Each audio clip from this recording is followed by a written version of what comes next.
Salut tout le monde, c'est Septimus Black, ça fait super plaisir de vous retrouver. Aujourd'hui une petite session de bricolage, encore. Et de nouveau d'ailleurs avec du Fans Toys.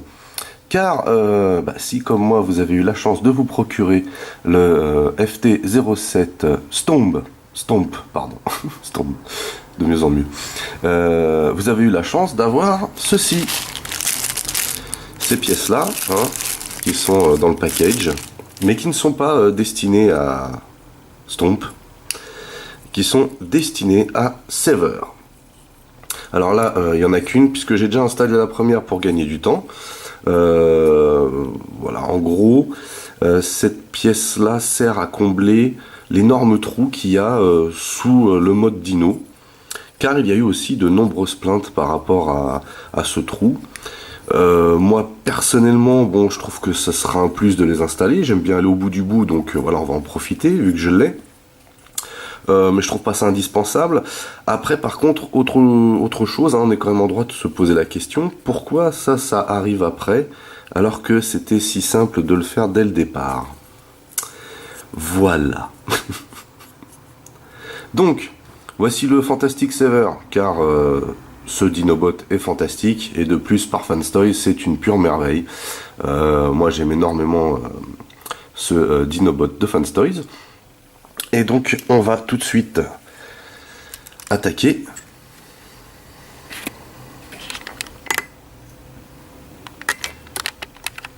C'est donc au niveau des jambes que ça va se passer.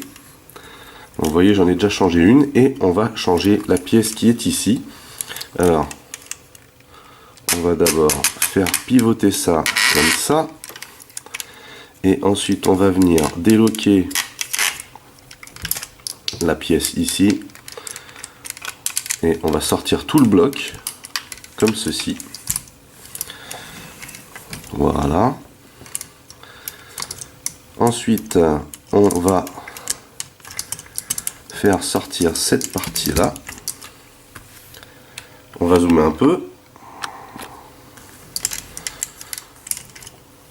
On va le mettre dans le bon sens, histoire que tout le monde y voit clair. Ça va pas être évident. Alors en fait, il faut dévisser ici, ici, ici et ici. Et ça va enlever en fait donc la partie, cette partie là, mais qui est comme une seconde couche en fait. Donc c'est plutôt simple. C'est juste que en fait vous avez les comment dire, les nouveaux trous ici qui sont tout neufs, et en fait sur certains il faut forcer un peu du coup, puisque ça sert aussi de joint, par exemple pour celui-ci. Voilà, donc c'est un petit peu normal de forcer, faut pas s'inquiéter. Alors c'est parti, on va retirer les vis. Comme d'habitude, j'utilise bien sûr mon super tournevis avec les mèches interchangeables. Vous voyez, cette fois-ci, j'ai pas oublié le mot. Et on va commencer donc à enlever tout ça. Et vous voyez, j'utilise une mèche plate pour pas abîmer trop le cruci.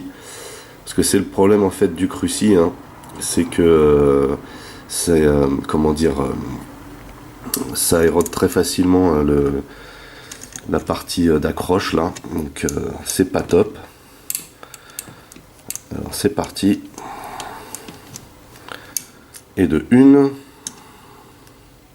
on va laisser dedans, et de deux,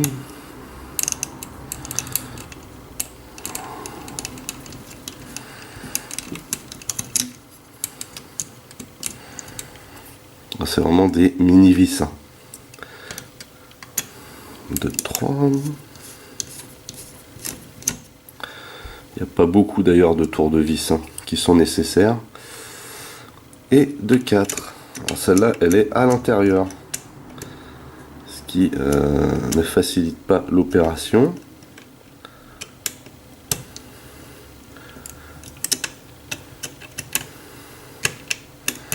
Ça y est.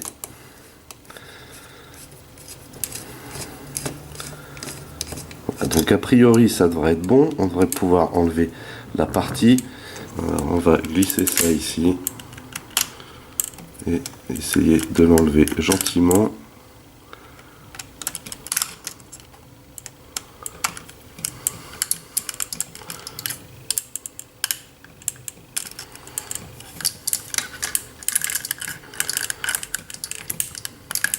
Voilà. Vous voyez comment ça se déloque.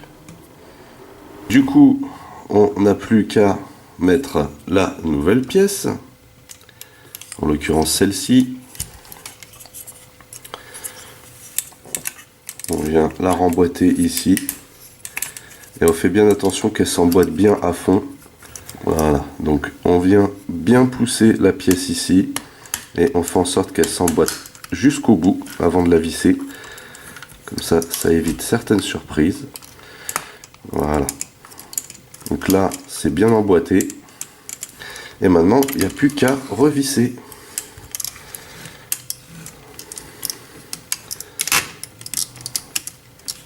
Voilà. Donc du coup, la vis ici est restée à l'intérieur. On la grippe. Et on revisse.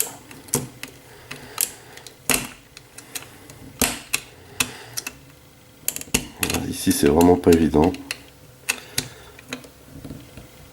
Voilà.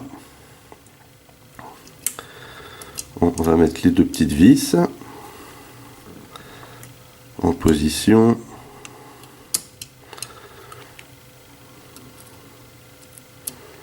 Voilà.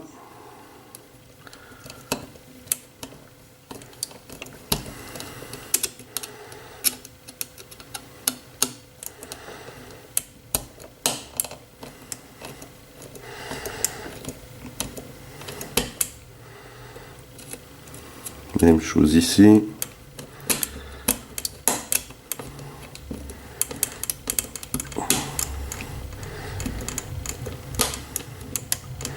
Donc comme je vous disais, hein, les pas de vis de la nouvelle pièce étant tout neuf, on est obligé de forcer.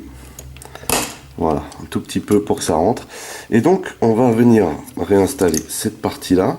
Et c'est ici qu'il faut faire très attention en fait, hein, à pas abîmer le filetage qui est tout neuf et qui oblige ici à forcer vraiment beaucoup, car ici il s'agit quand même d'un joint nécessaire à la transformation, donc c'est pas gagné.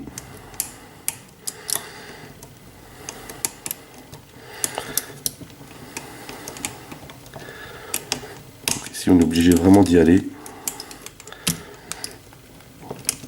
C'est le seul endroit en fait où on est obligé vraiment de forcer, on le sent dès le départ. Et là c'est vraiment nécessaire. Tant que la partie nécessaire à la transformation a trop de jeu, on ne peut pas faire autrement. Là a priori ça devrait être bon. Et vous voyez, c'est ici dans ce genre de pièces que les mèches plates ont leur importance, hein, parce que en fait c'est là qu'on a vraiment besoin de grippe. Voilà, c'est fait. On va dézoomer un chouïa. Et du coup, on peut remettre tout ça à l'intérieur. Alors, déjà, on va rentrer la tête. Hop. Comme ceci.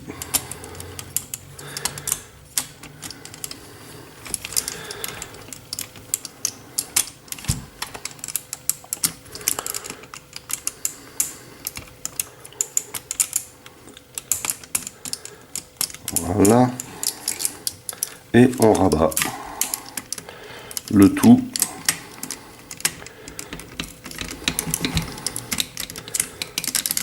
À l'intérieur. Donc ici, il faut vraiment bien appuyer.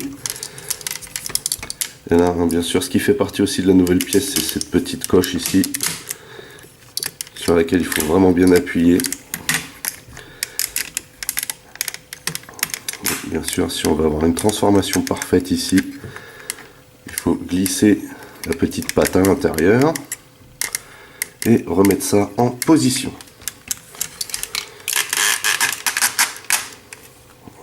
Voilà. Voilà ce qu'il donne.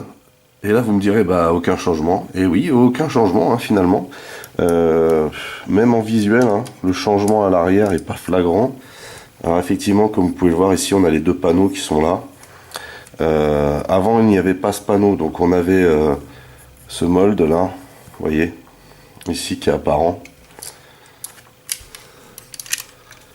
On avait ce mold là aussi, hein, déjà apparent sur la pièce d'avant. Et là maintenant, du coup, on a le mold de l'intérieur du panneau qui vient remplacer ça. Franchement, c'est pas moche, quoi. Après, voilà, on peut pas non plus rentrer cette partie-là ici, vous voyez, parce que cette pièce-là est trop épaisse. On aurait pu, s'ils n'avaient pas mis un mold à l'intérieur trop épais, on aurait peut-être pu le glisser à l'intérieur, mais au final, voilà, on peut quand même les mettre comme ça si on a envie. Hein. Il n'y a pas de souci, mais normalement, je pense que la config reste la même ici. Hein. Voilà, il n'y a pas de souci à ce niveau-là. Voilà, donc pas de changement en boîte mode, hein, si ce n'est voilà, ces petits volets-là. Mais comme ces pièces-là sont faites surtout pour améliorer l'alt mode, hein, et ben voyons ce que ça va donner. Voilà donc le saver de Fanstoys en alt mode. Et puisque ces pièces ont été prévues pour l'alt mode, et donc combler ce fameux trou là dont tout le monde se plaignait, ce qui est un petit peu incompréhensible puisque voilà, là on voit rien, hein. Je veux dire, voilà, il est exposé, on voit rien. Si vraiment on veut chipoter, voilà, on voit un petit peu quand même devant, mais c'est le souci des détails, quoi. Bref. Donc, dans la transformation, du coup, hein, on a ça qui se rajoute, et c'est vraiment pas sorcier. Vous voyez qu'il y en a une qui chevauche l'autre ici. Deux petits panneaux là. Il y a un petit panneau qui chevauche l'autre. Et donc on a simplement à les rabattre ici. Sachant que vous voyez sur les côtés, on a de quoi les loquer là. Donc, on va faire ça ici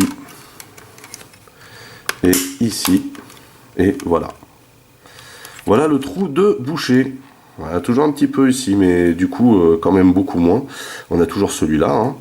Mais voilà, du coup, c'est quand même beaucoup moins visible, comme vous pouvez vous en rendre compte. Bon, c'est vraiment le souci du détail. Ce qui est bien, c'est que c'est quand même fait pour répondre à certaines plaintes, hein, des clients de chez Fanstoys, des consommateurs, quoi. Et du coup, comme d'habitude, ils ont répondu à la demande. Comme on a pu le voir précédemment avec la tête alternative du Grimlock. Ici, voilà, il y a eu des plaintes concernant le dessous du Dino Mode. Et ils ont répondu, sauf qu'il fallait quand même acheter le Stomp avec. Mais bon, moi personnellement, je trouve pas que c'était indispensable. Alors certes, comme j'aime bien aller au bout des choses, voilà, j'ai pu vous montrer comment on l'installe. Je suis pas mécontent de les avoir installés, hein, parce que finalement, voilà, ça complète parfaitement ma collection de Dinobot Fanstoys. Maintenant, j'ai absolument tous les accessoires, et ça donne quelque chose de terrible. Voilà, bah écoutez, c'est tout, hein, pour cette petite revue bricolage, pas forcément nécessaire, mais je pense qu'il fallait quand même la faire, hein. Un petit tuto pour certaines personnes, ça peut toujours être utile. C'est pour ça que je ne l'ai pas combiné à ma revue du FT07 Stomp, pas l'UX, hein, l'autre. C'est parce que je pense que voilà, si on recherche un tuto, on aime bien pouvoir trouver la bonne revue tout de suite. Bref, comme d'habitude, vous pouvez lâcher des commentaires dans la section du dessous. Si vous avez aimé, un petit pouce en l'air, ça fait toujours plaisir. Vous pouvez aussi partager mes vidéos, c'est cool, ça me fait de la pub. Pour les nouveaux, n'oubliez pas de vous abonner à ma chaîne. Vous pouvez aussi checker mes autres revues Mask, Transformers et autres, et même mes playlists, car maintenant je commence à avoir un bon paquet de vidéos sur YouTube. En attendant, je vous donne rendez-vous à très vite, portez-vous bien, et à la prochaine. Allez, bye bye.